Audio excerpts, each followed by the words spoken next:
Hola, continuando con el área de quimiometría, hoy vamos a hablar de los errores sistemáticos. Vamos allá. Ok, en general, en el análisis químico podemos hablar de dos tipos de errores. Los errores aleatorios, que estos provocan que los resultados individuales estén o caigan entre ambos lados del valor promedio. Estos tipos de errores afectan la precisión de la medida y se dice que cuando esa precisión está dentro de las rachas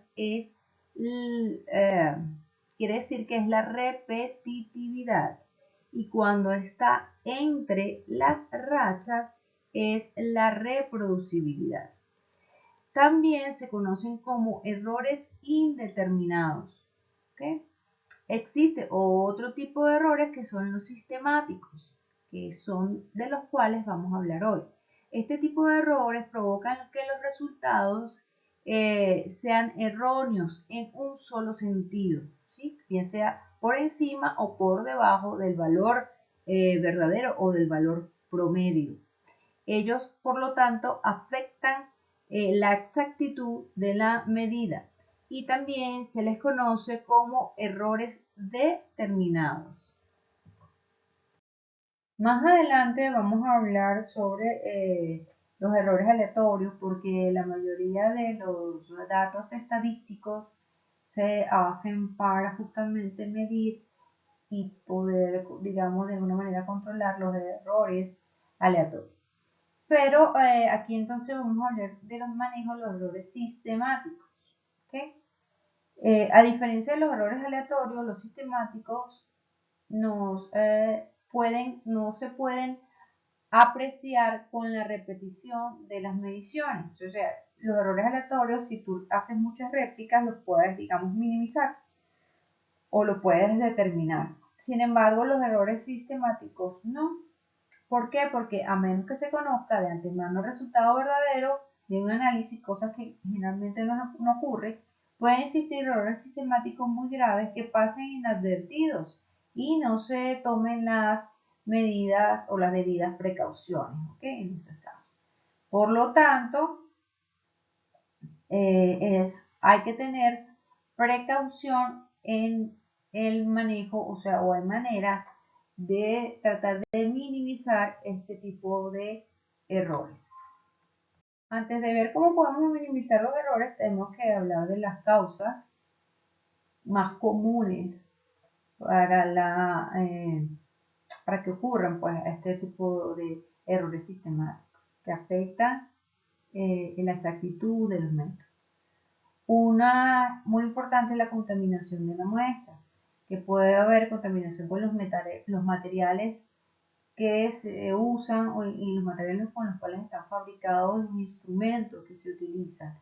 A veces hay contaminación con materiales hechos de cobre o materiales de acero inoxidable que no están inertes, con los reactivos que estén contaminados por el lavado incompleto de precipitados, etc. Entonces hay que manejar la muestra con mucho cuidado para evitar la contaminación de ella. También la exactitud del instrumento analítico, dependiendo del grado de exactitud del instrumento, nosotros podemos saber o cuantificar los errores sistemáticos inherentes al instrumento analítico. Entonces debemos conocer la exactitud del instrumento para saber si yo puedo utilizar ese instrumento para el análisis que quiero, si realmente me sirve o si realmente la exactitud tanto del instrumento como del método está muy por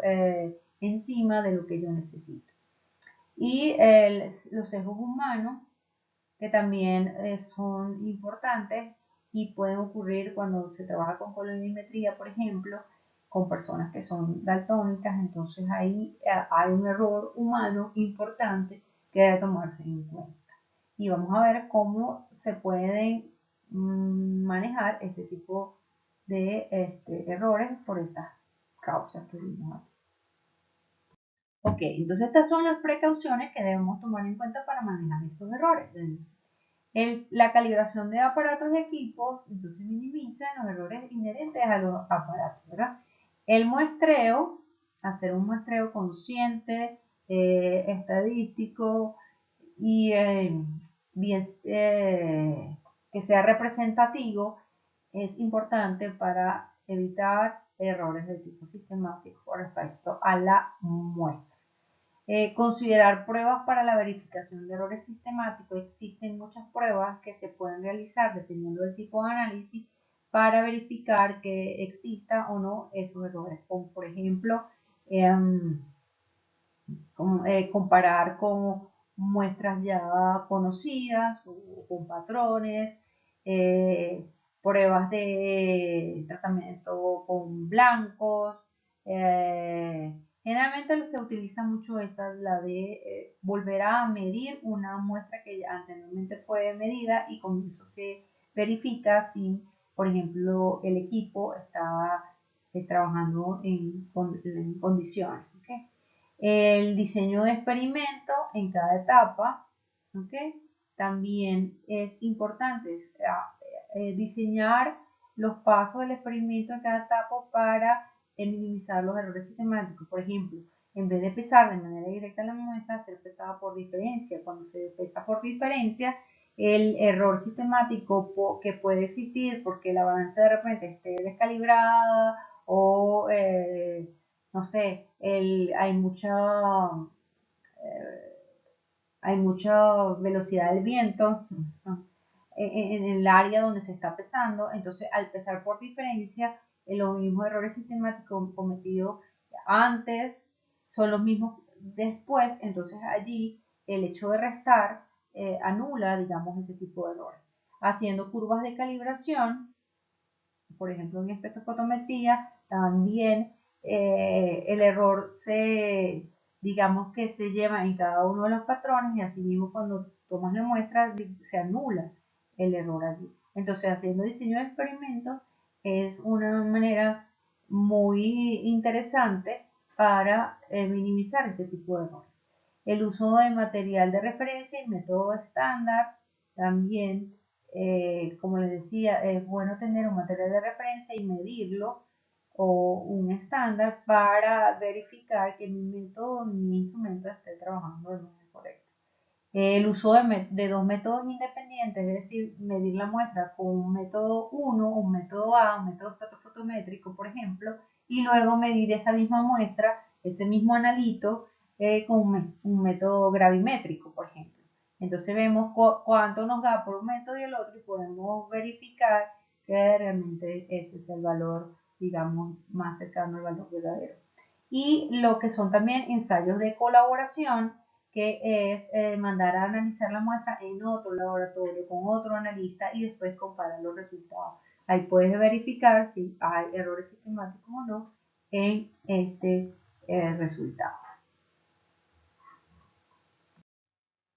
Y esas fueron las principales herramientas para el manejo de los errores sistemáticos. Próximamente vamos a ver cómo se manejan los errores aleatorios, cuáles son las herramientas más utilizadas para ello en el análisis químico.